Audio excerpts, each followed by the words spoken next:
and welcome back. I am coming on to do a layout for Mintay Papers. I am on their design team. My name's Shannon Aller, by the way. And I have this gorgeous collection out. Guys, I've loved this collection forever. It is called Country Fair. It came out in 2021. It is full of the most beautiful farm color palette ever. Like this is my home right here in colors. So you see this paper right here, it's paper number 9. I decided I wanted to detail / fussy cut out some papers or some pieces. So everything you see missing is what I'm gonna go ahead and detail cut out. I'm kind of thinking I need these little pieces here too. So the reason why I decided to cut them out is I want a little bit of a white border around them. I'm going to be doing a nice amount of layering, and I find that that really can be helpful for me when I'm layering up to be able to see a tiny bit of white in between. So I've got a little pile of those chores to do. That's paper number 9. Great. And then I pulled some papers because I'm trying to figure out which of these papers gets to be my background for a layout. They are incredibly beautiful. So guys, I've gone back and forth 100 times. I'm thinking this wood grain paper number 1 because wood grain is it's my jam. And it goes, like this. There's writing on it. You can see some really subtle cursive writing on it in the painted wood flakes. How awesome is that? And this is my photo. I have a photo of the sweetest little bunnies that were at a farm, and they are beyond gorgeous. I know it's tone on tone on tone for browns, but they're bunnies. What are you going to do? So I've got my bunnies, and then I definitely want to use this. This is the Chippies sheet called Easter.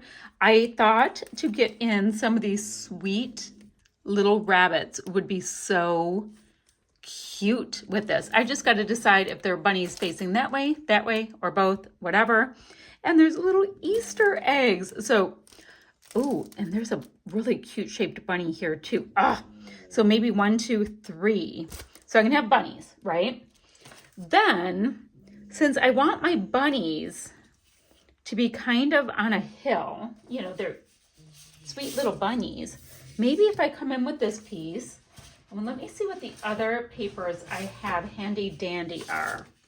I love, love, love the green, but I kind of like this whole pinky blue idea for the bunny rabbits. I'm trying to think. All right, so I'm gonna grab, I have paper number 1 for my background, paper number 5 for one of my layers, and paper number 2 for another, just for some of the pink. It's okay. I'm probably going to freak a few people out right now. I'm going to tear them together. It's something that I like to do because then my hills totally will match each other. And don't worry, I'll save that because is this not one of the most beautiful pieces of paper in the history of ever? Maybe I should use that. I don't know, guys. Maybe I should use some of all 3. That probably would be even better. Because what I can do, see how I have this torn piece? This might be what I'm going to do. Okay, so I'm going to have hills. I want pink against the blue so it shows up a nice bit. But what if I had this, no wasting of the beautiful goodness right there, and then we have like a little hill situation on the bottom. I also like the idea of bringing in some of this gorgeous floral up at the top, so I'm going to do that as well. Okay, now that I have a little bit more direction, great. I'm going to grab a piece of scrap white cardstock, map my photo to start, detail cut out those great pieces, and I'll bring it. I know that I want to use this gorgeous stencil. It is stencil called Flowers, to create a little bit of a border of texture and dimension using the chalk paste. It's a newer product. It dries nice and quickly, and the Mintay papers take the product really, really well. So let's see. I'm going to have these pieces right about here.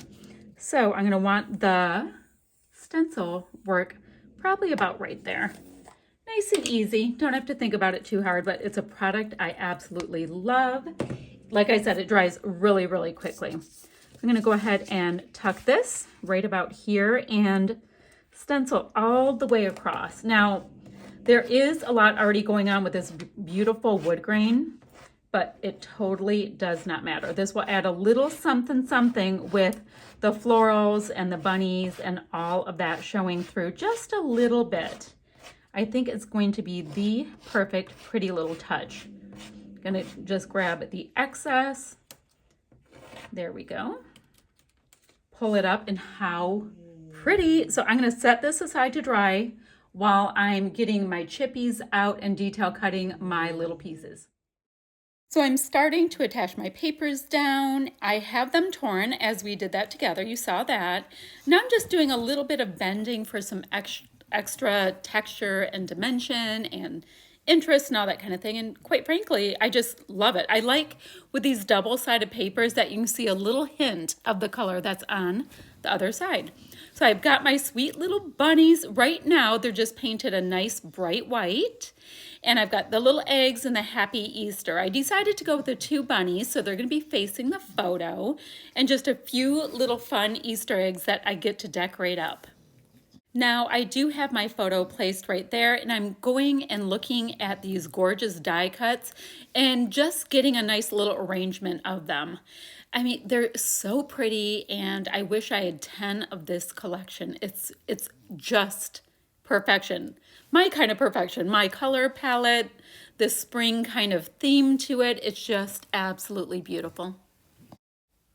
I did go ahead and add some extra mats to the back of my photo, just using the scraps of the papers that we already used. It's going to allow them to stand out just a little tiny bit. So I like this arrangement. Those bright orange carrots with the bunnies are so darned cute. And I love the way it looks like these bunnies are sitting in these beautiful little hills. I'm going to use a little bit of paint to create a couple of little designs on my Easter eggs, as well as give my little bunnies some rosy cheeks. Used a nice little blend of Rosebud and I believe tomato to create a nice color that matched the product I'm using, but also shows up really, really beautifully on this little grouping of bunny rabbits. And then I end up using the same pretty pink tones on my Easter eggs. So my little bunnies are all decorated up, and I'm just finishing up on my Easter eggs. I've just got really, really simple little zigzags and some kind of rounded lines around the little eggs. It's just enough to let us know that they're actually Easter eggs, not just random eggs hanging about. And that is this layout done. It came together so easily and so beautifully because I had great product to work with. I mean, you can see the stencil work behind. I did go ahead and add some splatters with both pink and white paint around my clusters, which, you know, just added another kind of like field of depth or a little something to look at when you're looking around the layout. So that's what I have for you guys today. I will see you guys ever so soon with another video. Bye for now, friends.